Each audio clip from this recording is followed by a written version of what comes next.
Hello, this is Dr. Grande. Today I will analyze the case of Andrew McGann. First, I'll look at the background of this case, move to the timeline of the crime, then offer my analysis. Andrew James McGann was born on August 23, 1996, and was raised in Chicago, Illinois.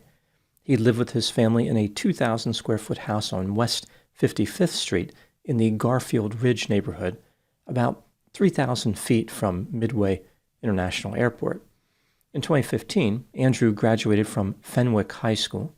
In May 2022, he graduated from Oklahoma State University with a bachelor's degree in elementary education. During the 2022-2023 school year, Andrew taught at Donald Elementary in Flower Mound, Texas. He was put on leave in the spring of 2023 after being accused of inappropriate behavior. An investigation revealed no evidence of inappropriate behavior. However, Andrew's classroom management and professional judgment skills were below district expectations. He resigned in May 2023. For the next school year, 2023-2024, he worked as a fifth grade teacher in the Spring Creek Elementary School in Broken Arrow, Oklahoma. At the end of the school year, he left his position of his own accord. In August 2024, he worked for just 4 days at a school in Plano, Texas, before resigning. During the 2024-2025 school year, he taught fifth grade in Tulsa, Oklahoma, working for Sand Springs Public Schools. In June 2025, Andrew moved from Oklahoma to Arkansas. He had been hired as a teaching candidate by Springdale Public Schools. Now moving to the timeline of the crime. On July 26, 2025, at about 2:40 p.m., the police received a call about a double homicide in Devil's Den Park in Washington County, Arkansas. This 2,500-acre park, which was established in 1933, has 65 miles of trails. Less than an hour after starting their search, the police found 43-year-old Clinton David Brink and his 41-year-old wife, Kristen Amanda Brink, on the Devil's Den Trail. The couple had been stabbed to death.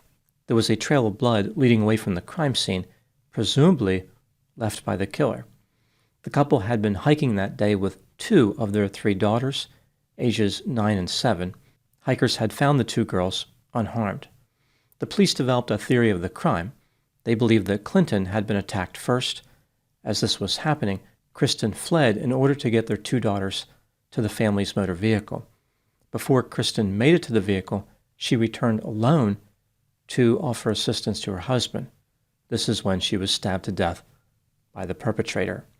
The police interviewed witnesses and collected other evidence. Witnesses said the suspect was a white man with a medium build, wearing dark shorts, a dark shirt, a dark baseball cap, sunglasses, fingerless gloves, and a backpack. He had blood on his face. Someone had taken a photograph of him from behind. The suspect was seen driving toward one of the park's exits in a Kia Stinger sedan. The license plate was partially covered with tape. Over the next few days, the police received about 500 tips from the public. Eventually, the evidence led them to Springdale, Arkansas, which is 32 miles north of Devil's Den State Park. On July 30, 2025, the police arrested 28-year-old Andrew McGann at a barber shop. He had only been in the barber shop for about 4 minutes when the police confronted him. Andrew was charged with 2 counts of capital murder. The police revealed some of the evidence against Andrew. For example, he allegedly confessed to killing Clinton and Kristen Brink. In his home, the police found knives and items which were seen in the photograph of him in the park. And Andrew's DNA was recovered from the crime scene. His blood was there because he had been injured during the attack. At the time I'm making this video, Andrew McGann is working his way through the criminal justice system. He maintains the presumption of innocence, but it does not look too good for him as far as escaping responsibility for the murders. Now moving to my analysis. Here are my thoughts on a few areas that stood out to me in this case. Item number 1. Clinton and Kristen had moved to Arkansas just 3 weeks before they were killed. Previously, they had lived in Montana and South Dakota. The couple had been married since 2014. Kristen had an associate's degree in nursing, and Clinton was supposed to start as a milk delivery driver in Fayetteville on the Monday after he was murdered. Their daughters are now living with family members. There is no known connection between the Brink family and Andrew McGann. Item number 2. During Andrew's teaching career, he had been accused of odd or inappropriate behavior by students and parents. Here are a few examples. Again, these are only allegations. Andrew showed special attention to his female students. He designated some of them special girls and would have lunch with them in his classroom. Sometimes he would have one-on-one time with them during recess. Andrew liked to play tag and truth or dare with his female students. He would encourage them to sit on his lap, give them candy and other gifts, tickle them, and comment on their appearance. For example, he told one student she was beautiful and he wished he could marry her. In addition to these allegations, some of the parents found Andrew's mannerisms to be unusual for a teacher. He was described as standoffish, quiet, disinterested, and cold. Making eye contact with parents was not his strong suit, and he often provided one-word answers to their questions. Overall, Andrew's behavior was about as comforting as a Tickle Me Elmo doll possessed by a demon with boundary problems and a vast collection of participation trophies. Item number 3, what do I think happened in this case? This is just a theory, my opinion. Andrew McGann appeared to have an inappropriate interest in his female students, which qualified him as exceedingly creepy. The accumulation of complaints forced him to keep moving from one job to the next. Due to concerns about liability, the schools were afraid to give him a bad reference, so every time he applied for a new job, the employer was unaware of his history. The only red flag available to a potential employer was how frequently Andrew was changing jobs, but that's not necessarily suspicious. There are many valid reasons for frequent job changes, including family obligations, geographical preferences, and career development. Andrew was probably able to supply excuses like these, which put any concerns the employer had to rest.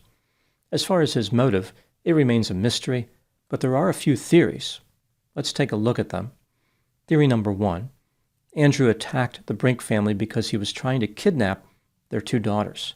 The ages of their daughters would have been the same as students who Andrew had taught in the past. Maybe he was simply unwilling to resist destructive urges.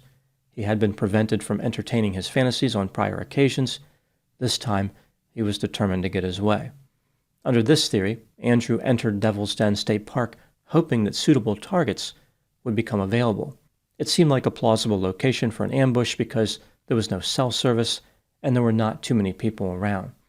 Andrew's plan may have been to quickly kill Clinton and Kristen, then take their daughters to his motor vehicle and drive away. He was unable to execute his plan as expected due to resistance from Clinton and Kristen. The problem with this theory is that it would have been difficult to kidnap the daughters without being detected by other hikers. Andrew was not able to escape detection after committing the murders. If he had been carrying or dragging the daughters with him, he would have stood out even more. Theory number 2 is that the kidnapping was not the objective. Rather, Andrew intended on committing offenses against the daughters right at the scene of the murders. So his objective was to simply get the parents out of the way quickly. This theory also runs into a problem as far as avoiding detection. It is rare for a perpetrator to attack a family in public, even in areas where there are few people. Theory number 3 is that Andrew engaged in some type of dispute with Clinton and stabbed him in a moment of rage. Perhaps Andrew was staring at Clinton's daughters or communicated with them in some way that was disturbing. If Andrew was repeating the behavior he allegedly exhibited when he was teaching, that could have made Clinton uncomfortable and angry. Clinton may have said something like, "Leave us alone, what are you doing?" or "I'm calling the police." Andrew responded by attacking. He only murdered Kristen because she tried to help Clinton. Theory number 4 is that Andrew wanted to kill the entire family, but failed to kill the daughters because of the heroic behavior on the part of Clinton and Kristen. So his objective from the beginning was murder. He wasn't planning on kidnapping anyone or committing any other crimes. He saw the remote area as an opportunity to fulfill a homicidal fantasy. When looking at these theories, how would I rank them from the least probable to the most probable? Well, 3 of these theories deal with the daughters being a key part of the motive. There is no way to really know specifically what Andrew's intent was at this point. Was it kidnapping? Was it something else? It's not clear. With that in mind, I would say that the least likely theory is number 4. Andrew's intent was simply to commit murder. Then I would put the other 3 theories as more probable, but there is no way to rank them at that point. As Andrew moves through the criminal justice system, he may reveal more information about his motive. In addition, more evidence could be gathered about his history, which could bring clarity to the situation. Until then, there is no way to know what he was thinking. Now moving to my final thoughts. One of the more frightening elements of this case is how these murders were seemingly random. The Brink family moved to Arkansas, presumably excited to start a new chapter of their lives. They were exploring a state park, enjoying their new surroundings, getting familiar with the area. This is something that thousands of visitors to Devil's Den do each year without incident. Out of nowhere, they are confronted by another newcomer to the area. He was also looking forward to a new chapter, but the book he was reading from was much more disturbing. The Brink family probably thought the state park name was figurative, but as it turns out, they met the devil himself. Those are my thoughts in the case of Andrew McGann. Thank you so much for watching. I'll talk to you soon.